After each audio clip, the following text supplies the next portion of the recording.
Hello everyone, welcome back to my channel. ఇవాల్టి వీడియోలో చాలా రుచికరమైనటువంటి పొంగల్ అయితే చూపించబోతున్నాను అనమాట. ఈజీగా కూడా చేసుకోవచ్చు. సో దానికోసమని మనము కుక్కర్ తీసేసుకొని అందులో ఒక గ్లాస్ బియ్యానికి ఒక గ్లాస్ పప్పు అయితే ఎగ్జాక్ట్ కొలతలతో తీసుకున్నాను అనమాట.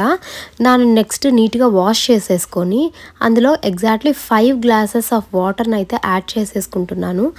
అందరి పొంగల్లా కాకుండా పిల్లలకి కొంచెం ఈజీగా తినేలాగా ఈ పొంగల్ అయితే చేయబోతున్నాను అనమాట.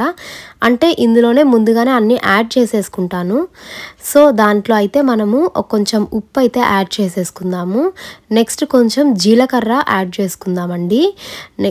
పెప్పర్ పౌడర్ యాడ్ చేసుకుంటున్నాను. సో పెప్పర్ కూడా కొంచెం యాడ్ చేసుకుంటున్నాను.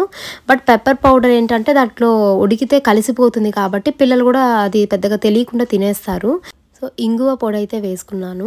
నెక్స్ట్ అల్లం పలుకులకి బదులుగా కొంచెం అల్లం పేస్ట్ అయితే యాడ్ చేసుకున్నాను. బికాస్ పిల్లలైతే పంటి కింద అల్లం పడితే తినరు కాబట్టి. నెక్స్ట్ ఒక పచ్చిమిర్చి అండ్ కొంచెం కరివేపాకు యాడ్ చేసేసుకొని కుక్కర్లో ఒక 3 విజిల్స్ ఎగ్జాక్ట్గా పెట్టుకున్నామంటే మెత్తగా ఉడికిపోతుంది. నెక్స్ట్ ఒక బాండీ తీసేసుకొని పోపు అయితే వేసుకుందామండి. అందులో మనము ఒక 2 to 3 table spoons of ghee add చేసేసుకొని అందులో ముందుగానే తీసి పెట్టుకున్న జీడిపప్పు, కొంచెం పెప్పర్ పౌడర్, కొంచెం ఇంగువ పౌడర్, జీలకర్ర, ఆవాలు, కరివేపాకు యాడ్ చేసేసుకొని సిమ్లో కాస్త వేగనిద్దాము. సో ఇది లైట్ బ్రౌన్కి వచ్చే వరకు కాస్త వేగనిచ్చాలన్నమాట.